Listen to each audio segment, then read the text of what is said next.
una sesión más del Seminario de Migración, Desigualdad y Políticas Públicas. Y es un gusto para mí tener el día de hoy a Robert Smith. Bienvenido al Colegio de México. Gracias. Robert Smith es profesor del School of Public and International Affairs, Baruch College, y del Sociology Department, del Departamento de Sociología, ambos del City University of New York. Y Robert Smith es un especialista en temas de migración. Muchos hemos leído Mexican New York y justo el papel que juega en las actividades del espacio transnacional, en la integración de los mexicanos en Estados Unidos, específicamente en el caso de Nueva York. Y hoy en el Colegio de México, Robert Smith presentó avances de su libro que está preparando ahora, dentro del marco de un seminario que preparamos justamente para tratar de entender cómo la perspectiva de los estudios longitudinal en los estudios de migración nos ayuda a entender los procesos de integración. Y ahí algo que fue muy interesante el día de hoy fue tratar de entender cómo estudiar los procesos migratorios, pero también procesos más amplios en carreras educativas, carreras laborales a lo largo del tiempo. Entonces quizás me gustaría empezar justamente tratando de hablar un poquito de cómo estudiamos el tiempo, y en tu caso específicamente sería interesante tratar de entender las metodologías que has utilizado. Tú vienes estudiando a la población mexicana en Nueva York desde hace muchos años y justo un poco las ventajas que los aportes de la etnografía a lo largo del tiempo para entender justo los procesos de integración, en este caso de mexicanos en Nueva York. Bueno, primero gracias por la invitación aquí al Colmex, ¿no? Para mí es un retorno porque el Colmex me ha dado un abrazo cuando fui de estudiante doctoral, ¿no? Aquí sabiendo nada, ¿no? De México, pero con ganas de aprender. Mi acercamiento a estos asuntos son por medio de la etnografía a largo plazo. Y entonces la ventaja de hacer etnografía de largo plazo es que puedes observar a través del tiempo y escuchando las historias por la misma gente que están viviendo estas historias, ¿no? Sus propios interpretaciones de su propia historia. Y entonces esto me ha ayudado mucho y de entender estos procesos, y además de estar estudiando estos procesos a través de 20 años, se sale preguntas que no he anticipado antes, que no anticipaba antes, porque uno no puede anticipar lo que va a pasar en los próximos años. Entonces, y puedo seguir a las trayectorias de las gentes, pero a la misma vez pregúntales a qué está pasando, por qué son las causas, etcétera, etcétera. Entonces, por ejemplo, una de las cosas de que practicábamos fue de que si se fue a una escuela en su zona escolar, para la escuela secundaria, o se escapó de su escuela de zona para la escuela secundaria, si fue afuera de la zona, tenía más éxito académico y tenía más chance de ir más años de escuela, de ir a la universidad, de tener más trabajo. Y fue parte del análisis de que cuando estuve haciendo entrevistas, la gente siempre, yo les pregunté, ¿cómo es? Dame tu historia educacional, cuéntame tu historia educacional. Y empecé de notar de que la gente me estaba diciendo, yo fui a esta escuela secundaria para evitar los problemas que yo anticipaba iba a pasar en aquella escuela secundaria, mi escuela secundaria de zona. Y por eso empecé a hacer la pregunta a toda la gente. Y acción mental, esta capacidad de imaginar qué iba a pasar si tomas una acción y que iba a ser A, B, a C, una consecuencia de imaginar de qué creas que va a pasar. Eso es, este proceso mental es una causa de lo que haces siguientemente, ¿no? Y es algo que en los estudios de desigualdad no se considera muchas veces, ¿no? En parte, yo diría por los datos, por los tipos de datos que tenemos, pero quizás, no sé si es cierto esto, o sea, hasta qué punto, digamos, yo sí veo como una contribución tratar de entender justamente los planes que tiene la gente de lo que va a ocurrir. Nosotros muchas veces lo manejamos como información, ¿no? La información que uno tiene al tomar una decisión, los costos que, digamos, en una idea de rational choice, ¿no? Pero ¿hasta qué punto crees que digamos, ¿qué es lo que nos falta en estos marcos teóricos cuando uno piensa en, en la toma de decisiones? Porque normalmente no vemos este proceso de decisión como una fuente de desigualdad, ¿no? Sí. O sea, pensando un poco en lo que nos interesa en el seminario, es tratar de entender, lo teníamos nosotros planeado como tratar de entender las políticas públicas, cómo, digamos, son fuentes de desigualdad, diferentes dimensiones asociadas a la desigualdad, y en realidad no pensamos en los planes que uno tiene, pero hasta qué punto estos planes se debe a información, o se debe a redes sociales, o se debe a otros tipos de capital social. Y es interesante. Entonces, el proyecto es de seguir a estos 100 gentes a través de como 20 años, a ver quién se va para arriba, quién quién no progresa tantísimo, ¿no? Y los diferentes acercamientos a estos pensamientos, es interesante cómo se cambia. Entonces, uno de los patrones fue de que tener un hermano mayor que se fue mal, y después los padres se cambiaron su estrategia intrafamiliar con el siguiente, ¿no? Entonces, por ejemplo, tengo un caso en donde sus 2 hermanos mayores se fueron mal en la escuela y el hijo menor le dijo a su mamá, yo no quiero ir a aquella escuela, porque mire, todos están andando mal, no están yendo, no se van a la universidad, yo quiero irme a otra escuela porque está mejor. Y la mamá, viendo lo que había pasado y con el éxito que tenía hasta el punto el tercer hijo, le dijo, bueno, te voy a confiar, ¿no? Y entonces fue como un tipo de aprendizaje dentro de la misma familia, ¿no? En otros casos hay otros procesos, hay otros procesos que también se agrega. Si se vas a una escuela mejor, normalmente hay más recursos y hay más programas para buscar un mentor y alguien hay puentes más accesibles, puentes institucionales entre las escuelas secundarias y la universidad, por ejemplo, ¿no? Entonces, no es únicamente que tienes este proceso mental de evaluar cuando eres un adolescente que me voy a aquella escuela secundaria y no a aquel, pero es más de que los contextos que escoges, que te pones en otros contextos que tienes más recursos o menos, o un tipo de estudiante o otro. Entonces, la cosa de que es parte de una contribución de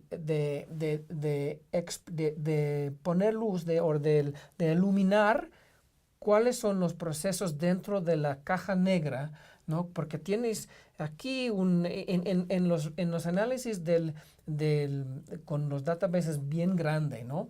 Normalmente tienes un time 1 y un time 2 y tienes un resultado y correlación, pero no sabes cómo había funcionado. Sí. Y el labor masivo del trabajo que tengo es que podemos también iluminar los pasos, cómo lo hicieron y cómo lo entendieron ellos. Sí.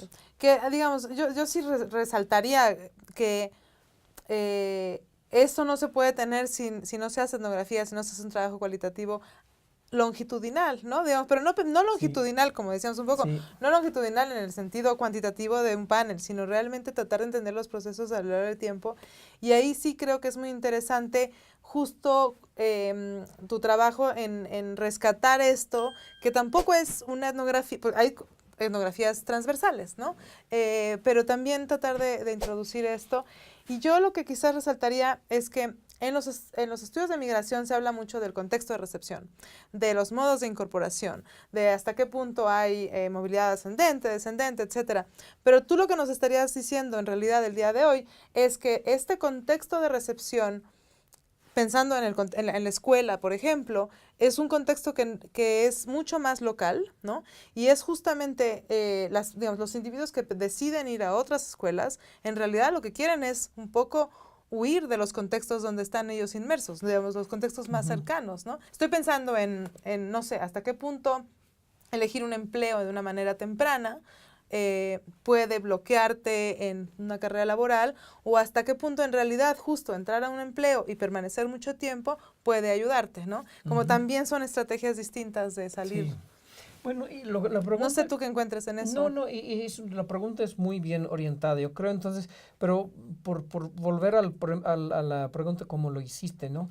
Es teóricamente es el mismo contexto de recepción en Nueva York. Todos están bajo del mismo sistema en la ciudad de Nueva York, ¿no? Ahí las escuelas sí se aceptan hasta la universidad a gente, no importa su estatus. Puedes tener colegiatura de residente de Nueva York, no importa si tienes papeles o no. Entonces es una ciudad que que se abrazan a los indocumentados, inmigrantes, no importa su estatus legal, ¿no? La policía no se van a buscar, no te van a pedir por tus documentos. Si te atacan, no te van a decir tú tienes papeles, van a decir quién te atacó, ¿no? Entonces es un contexto... Cosa que no ocurre en otros contextos en Estados Unidos. En otras partes es muy distinto. En Long Island, cerca de Nueva York, es el opuesto, ¿no? En varias partes. Pero entonces... Pero dentro de este contexto de recepción, sí hay distintas, las instituciones, hay variabilidad dentro de distintos contextos y instituciones. Y entonces lo que podemos pensarlo de manera de que las trayectorias de distintas personas son pasos por medio de distintas instituciones y relaciones que tienen más y menos recursos y se van en una trayectoria de de superar más o superar menos, ¿no? Entonces, por un ciudadano americano, un mexicano americano nacido en Estados Unidos, nacido en Nueva York, que sale, no termina la escuela secundaria y empieza trabajando con los indocumentados en un deli. Estos hombres indocumentados, a veces, como en algunos casos que tengo en mi estudio, se burlan de él. ¿Por qué estás trabajando como burro con nosotros cuando tú hablas inglés y tú tienes ciudadanía? Si yo fuera en tu lugar, yo iba a estar haciendo mejor trabajo. ¿Por qué estás aquí con nosotros, no?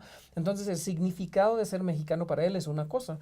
Hay otros también ciudadanos americanos que pasan a la universidad, que pasan a trabajar en tecnología o en venta, lo que sea. Entonces, de ser mexicano ahí es como con su jefe, que es un judío, es que nosotros somos inmigrantes como igualitos como tú y yo. Entonces es una manera de que algo que tienen en común, ¿no? Es un significado muy, muy distinto, pero son pasos muy distintos a través y son pasos por el curso de la vida, ¿no? Sí. De 15 años, de 20, de 25, de 30. Entonces es una serie de contextos que define cuál recursos o oportunidades vas a tener y qué significado tiene de ser mexicano, de faltar o tener papeles, etcétera, etcétera. Sí, no, es muy interesante. Volviendo a los contextos institucionales, muchas veces nos quedamos en la idea de que el contexto institucional queda definido por el estatus migratorio, ¿no? Pero esto es limitado, ¿no? Porque, digamos, justo es cierto que uno puede transitar distintos estatuses, pero también transita distintas instituciones. Y cuando uno piensa en las recomendaciones de política o en las implicaciones que tienen las políticas, no son solo políticas migratorias, son políticas educativas, políticas laborales, políticas de economía. Y entonces, digamos, aquí quizás la pregunta sería, estamos hablando de Nueva York, pero ¿cómo... ¿En qué sentido entonces podríamos tratar de entender cómo estos distintos actores institucionales, pensando en que son justo políticas educativas, laborales, económicas, cómo verías tú distinto esto en otros contextos? Bueno, tengo que señalar que si fue un hallazgo central del libro, es que los que están nacidos allá están integrando y superando de manera muy positiva de los mexicanos americanos, hijos de migrantes de poblanos la mayor parte, pero si faltan papeles, hay obstáculos y obstáculos y obstáculos. Entonces, es la verdad que el estatus migratorio es, si fue un factor clave, esto fue el factor más importante. De acuerdo. Entonces, todo apuntaría entonces a una política de legalización. Sí, no, entonces si yo tenía un deseo mágico, ¿no? Una cosa que puedo así caminar, iba a ser que les dan estatus legal a la gente que le faltaba, especialmente los Dreamers que tienen tantísimos años, que han crecido toda la vida, que hablan a veces español con un acento americano, ¿no? Porque han crecido allá, hablan inglés como yo.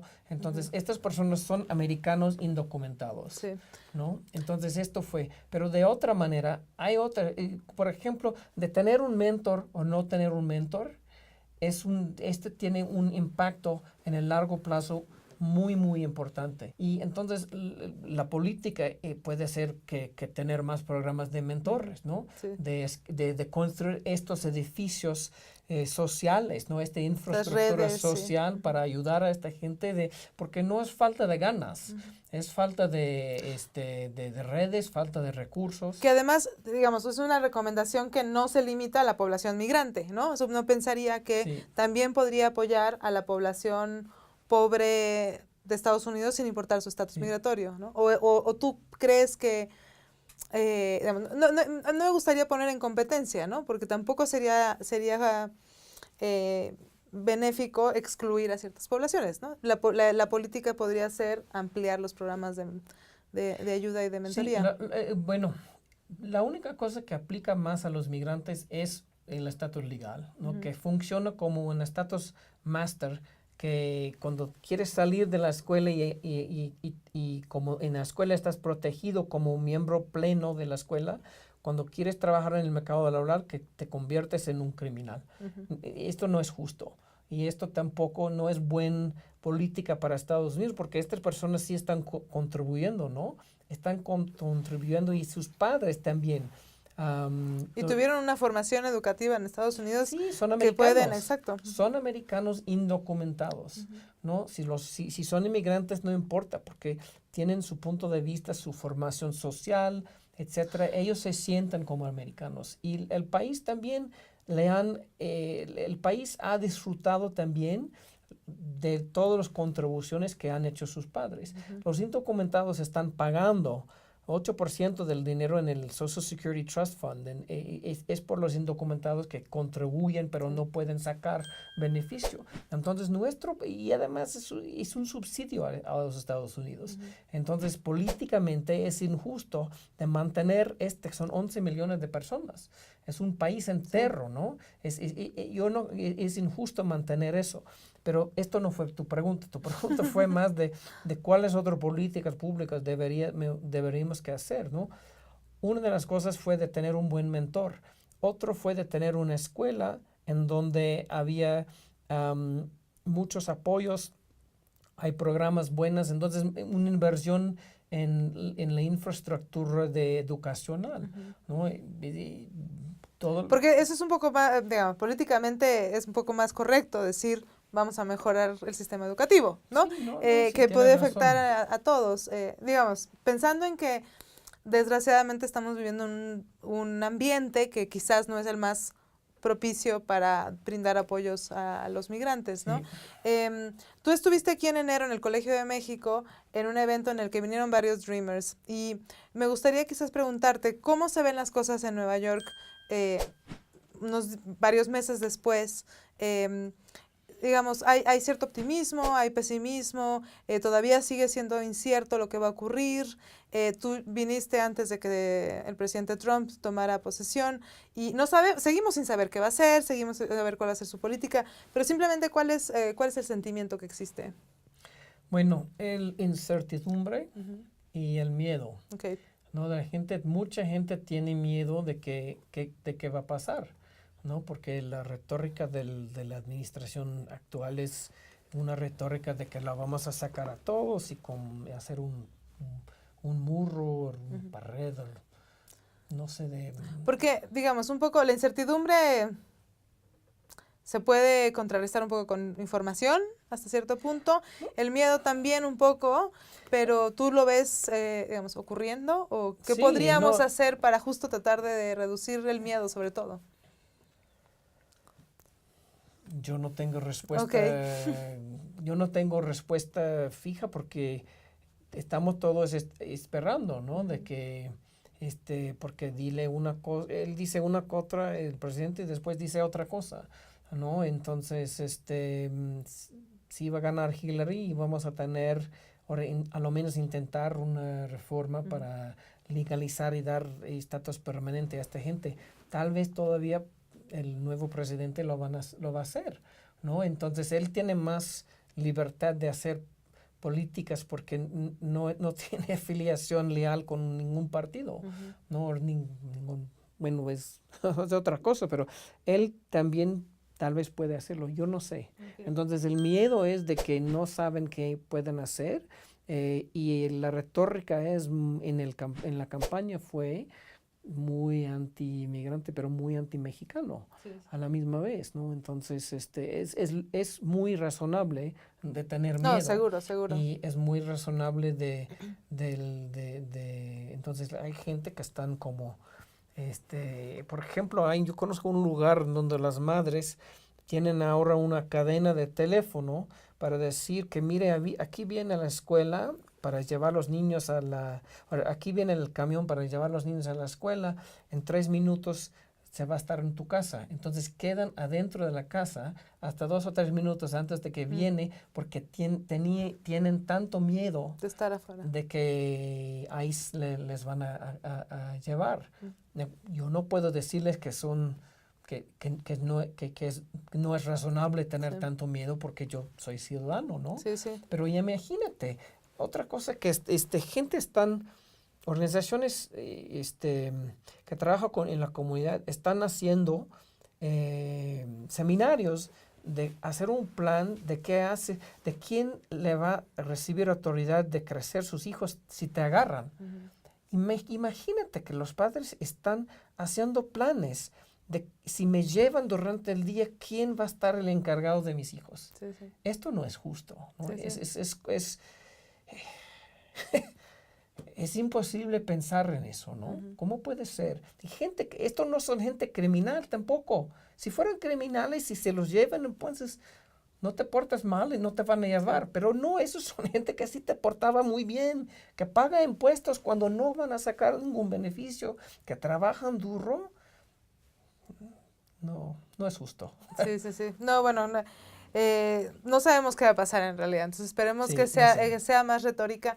Y sí es preocupante que, digamos, el miedo se traduce en prácticas de aislamiento, de estrés, que definitivamente van a tener un impacto en la integración. Entonces, aunque el miedo, digamos, aunque sea infundado, está definitivamente, creo, generando estrés, aislamiento. Hay muchos niños que no pueden dormir ni pueden concentrar a hacer su tarea por miedo de que sus padres se lo van a llevar, ¿no? Entonces, si los maestros nos han contado, mucha gente, esto no es una condición para crecer niños, no es una condición sano para el país, de tener una población tan grande, de que se beneficiamos en Estados Unidos tantísimo de ellos para que ellos están bajo de aquel tipo de condiciones. Y vamos a tener que cerrar la discusión pronto, pero Sí. quizás resaltar que cuando hablas de niños, en su mayoría muchos son nacidos en Estados Unidos, es una población estadounidense. Entonces, la gran mayoría son ciudadanos americanos.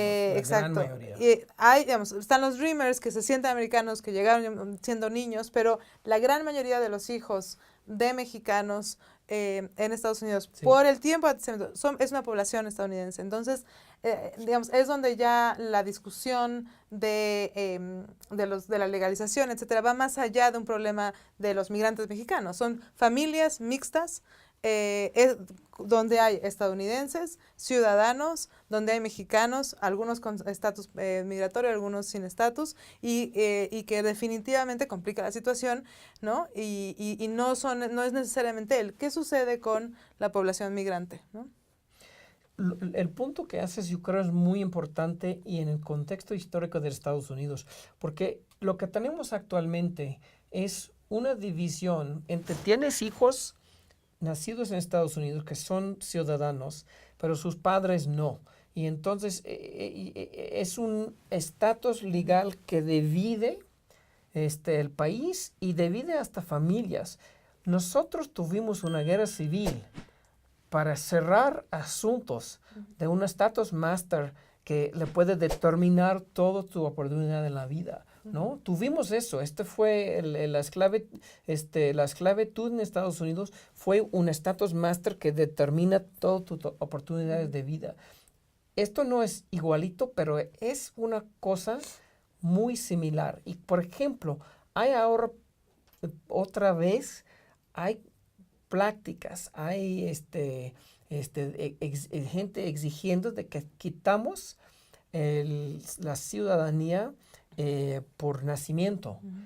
esto se empezó para quitar los gerencias de la esclavitud, porque en algunos estados le dijeron que eres ciudadano de Estados Unidos, pero no eres ciudadano aquí del estado de Carolina del Sur. Entonces, el 14, 15, 16, estos, 13, 14, 15 de los, how do you say, amendments, las amendaciones de la Constitución, estos fue para cerrar este capítulo en donde tu estatus cuando naces puede determinar toda la vida. Si lo quitamos esos, estamos introduciendo otra vez un estatus master que determina todas tus oportunidades de la vida. Esto estaría un paso gigantesco para atrás. Bueno, esperemos no caer en ese paso de creación, digamos, una exclusión explícita al nacer. Y quizás, bueno, a veces terminamos de manera optimista, a veces terminamos de manera pesimista en este seminario. Esperemos no tener un retroceso a la era de la esclavitud en Estados Unidos con el cambio en las leyes de ciudadanía. Pero muchas gracias, Robert, por acompañarnos y gracias a ustedes por acompañarnos también en esta sesión del seminario de Migración, Desigualdad y Políticas Públicas de la Red de Estudios sobre Desigualdad del Colegio de México.